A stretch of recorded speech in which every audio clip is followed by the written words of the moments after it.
Arim approached the girls to make sure they were okay, but one of them pushed her hand away and told her not to touch her, saying she wasn't her teacher. This left Arim completely confused, as she didn't understand what the girl meant. However, both girls ran to their teacher, who appeared shortly after, stating that it looked like an unwanted new member had arrived. Still, he didn't seem too concerned, since something like this was bound to happen eventually. He then hugged his beloved bunnies affectionately, as he clearly cherished them. Both Aram and Kim realized they were in a terrible situation because that teacher was an extremely powerful monster. This bunny-shaped monster was somehow far stronger than any enemy they had faced before.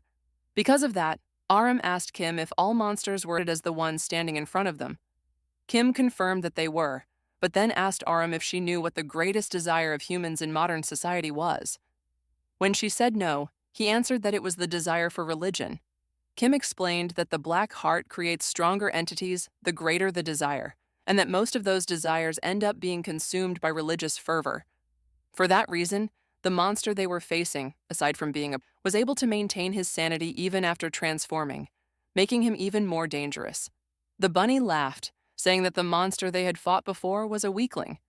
If they were wondering what made them different, the answer was their level of desire. He wasn't satisfied with dominating one or two people anymore. He now wanted to turn all of humanity into bunnies and keep them under his control. These words infuriated Arim, who declared she would defeat all of them no matter what. But the bunny dodged her attack while mocking her, adding that her real concern shouldn't be him, because the townspeople were in danger due to his bunny pets. The people, seeing the creatures approaching, couldn't move. Kim suggested that Arim focus on rescuing the civilians first, which she had already considered. Despite the dire situation, Arim decided she would fight and prove to everyone that she was a true magical girl. However, she failed to capture one of the bunnies. The second also escaped, and although she managed to catch one, it was already too late. She thought she'd done a good job, but when she turned to check on the people, she was horrified to discover they had already been turned into bunnies. It was a devastating blow for Arim, as she realized she couldn't handle everything alone. The bunny mocked her, saying he had high expectations because she was a magical girl, but now saw that she didn't even know how to use her powers properly, which was deeply disappointing to him. Arim reflected on the need to catch her breath, having run too much. Even so, the bunny warned her that the real fun was just beginning, and that he looked forward to turning her into a bunny too. At that moment, a clothes hanger came flying and hit the bunny in the head. A crowd of students appeared, demanding that the monster leave the magical girl alone. They all cheered Arim on, encouraging her not to give up. This unexpected support left Arim deep in thought. Despite her mistakes, everyone was putting their trust in her. That allowed her to feel the strength of their hopes, which awakened the hidden power within her as a magical girl. Thanks to the surge in energy, she felt more capable of confronting the monster before her. However, she also noticed something unsettling. The bunny was receiving energy from some of the students. Apparently, some were there for other reasons, wishing to see the magical girl transformed and upload it to social media. Suddenly, the bunny managed to catch her. For him, the game was over. It was time for Arim to give in to his paradise and become his favorite bunny. Just as he was about to transform her, Kim appeared and stepped between them. This left Arim completely shocked, especially when she realized Kim was now lying injured on the ground. Arim rushed to him to make sure he was okay and found that he wanted to talk to her. He explained that she still hadn't fully mastered her power as a magical girl, because it depended on the feeling of love. Only when she could control that feeling would she be able to summon her heart weapon, something Arim didn't entirely understand. That's why Kim clarified that it was also known as a heart weapon, which sounded strange to Aaron, so she preferred to just leave it in English. Kim continued, saying she needed to understand what love truly was, because that would allow her to transform. However, now she had to concentrate and think about the other person, someone for whom she felt something special.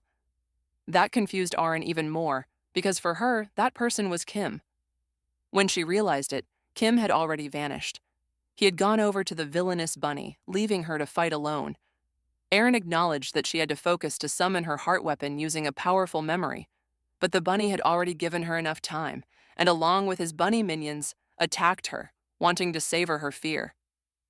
Meanwhile, Aaron was lost in thought, searching for a memory, even the smallest one, that could help her. That's when she remembered the day before the festival. Unfortunately for her, it was about to rain, especially since the weather that time of year was so unpredictable. Looking more closely, she saw someone in the distance running to avoid the rain. As he got closer, Arin assumed he was an upperclassman from her school. When she greeted him, she noticed how handsome Kim was. She was immediately flustered, and he greeted her back, explaining that he had forgotten his umbrella, something Arin hadn't noticed before. Then Kim asked her if she was heading somewhere else, and when she said yes, he offered her his umbrella and asked her to return it later since he was going straight home. This gesture embarrassed Arin a bit, but she thanked him for his kindness. In the present, Arin wondered what that strange sensation was she was feeling. She could feel the power coursing through her with every heartbeat. But when she saw her weapon, she questioned what kind of weapon she had received. It was just an umbrella. Despite that, she managed to dodge the bunny's attack, and as she repositioned herself, she began to transform.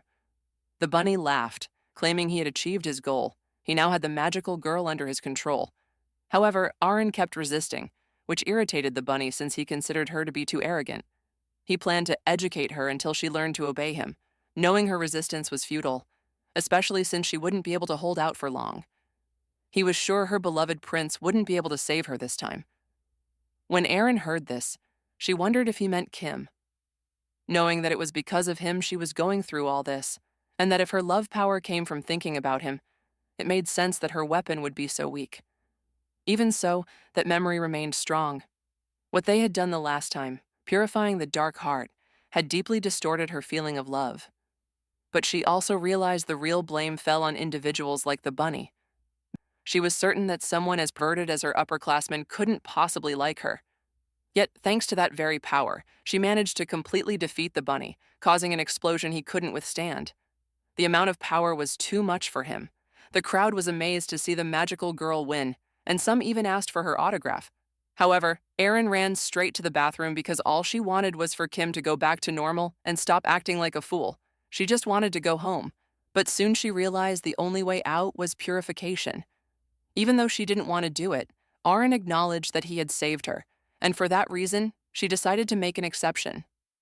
That's how they entered the world of dreams, where Arin appeared in bunny pajamas. There, Kim asked her to bring him a drink, which she did without hesitation. When she handed it to him with a slightly flirtatious smile, she called him Master. Arin suddenly regained consciousness and wondered why she was dressed like a bunny and what she was even doing.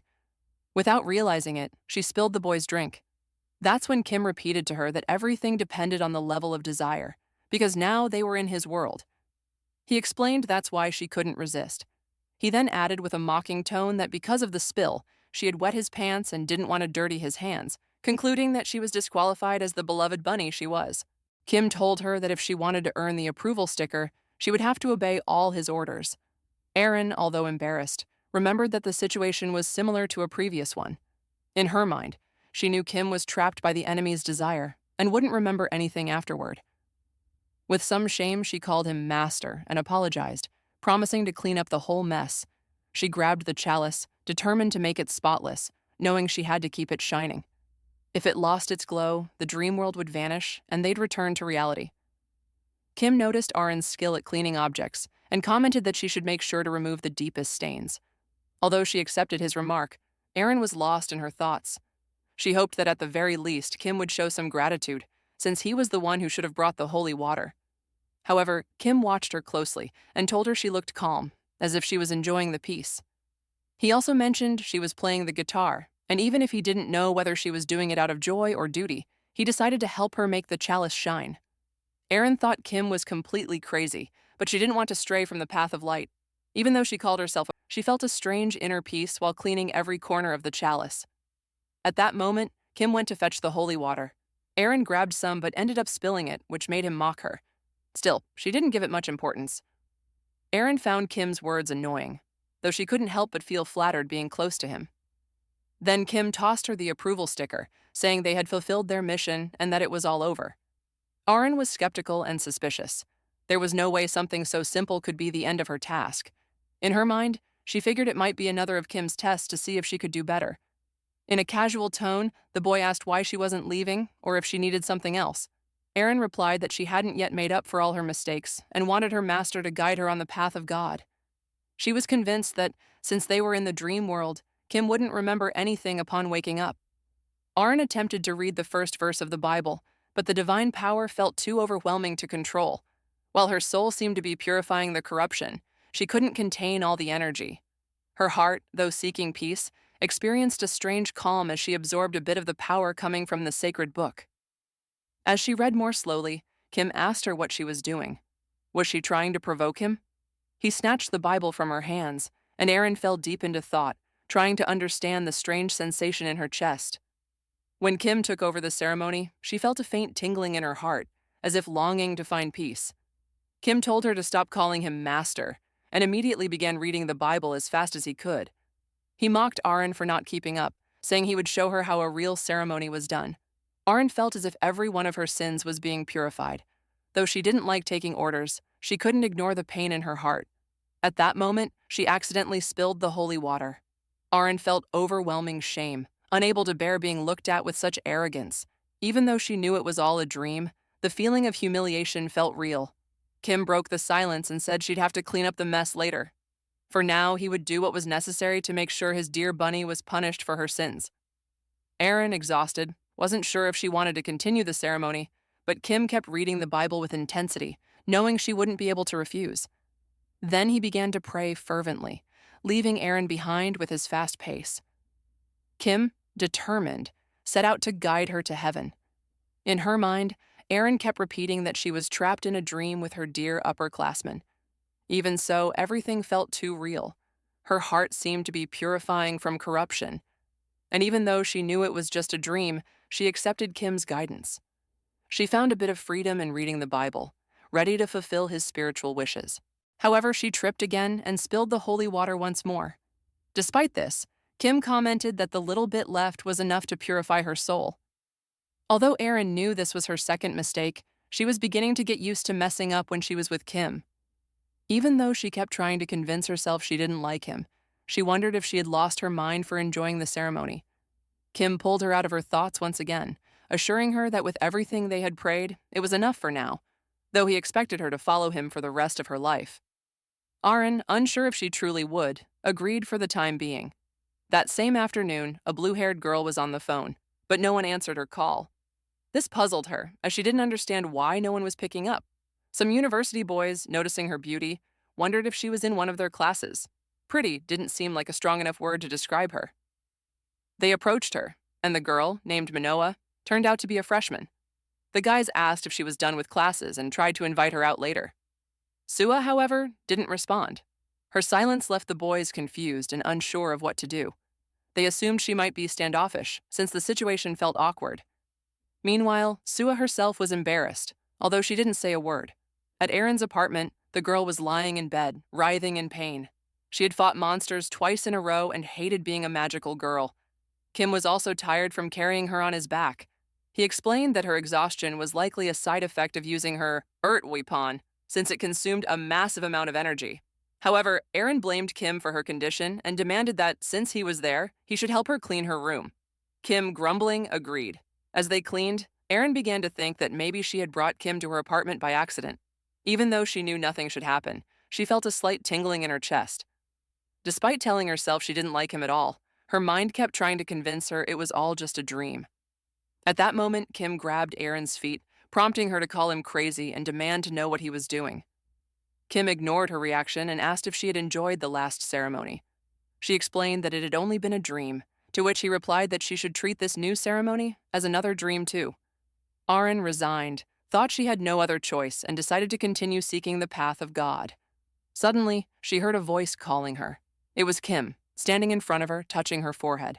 He explained that he had seen her sweating in her sleep and had gone out to buy medicine.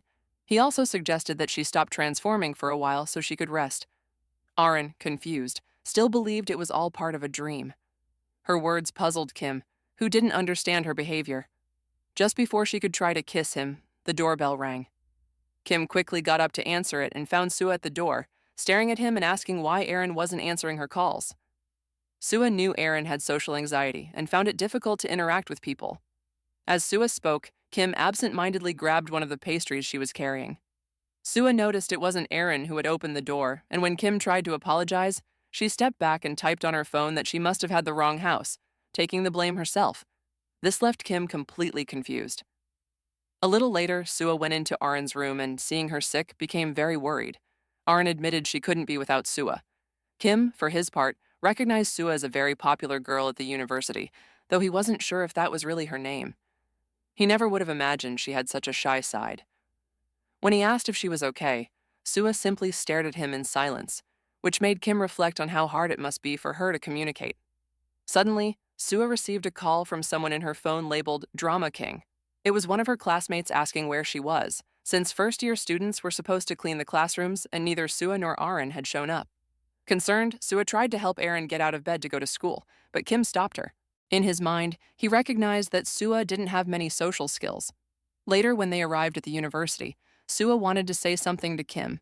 She finally thanked him for helping her clean and asked if he felt uncomfortable because of her, apologizing for her shyness. However, Kim clarified that he had come for Arin, although he felt like everyone was watching them as if they were a couple.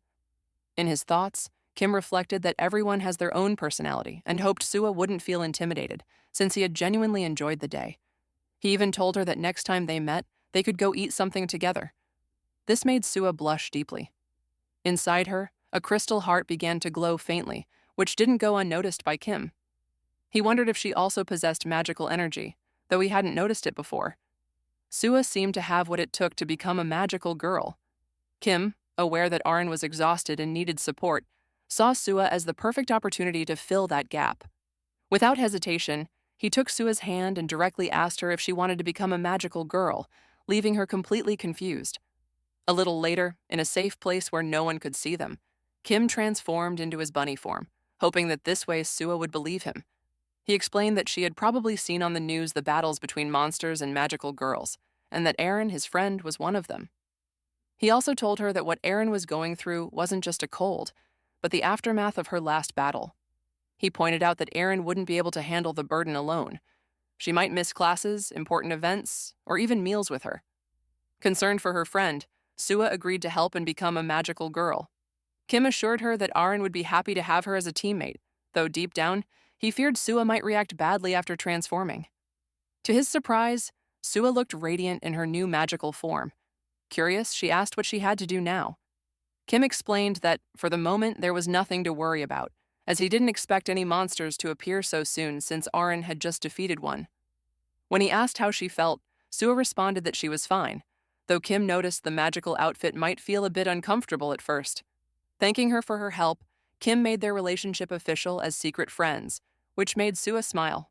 Suddenly, the university loudspeakers transmitted a voice saying it had found something interesting. It mentioned that it had detected the scent of a magical girl, though it hadn't expected to find one that day.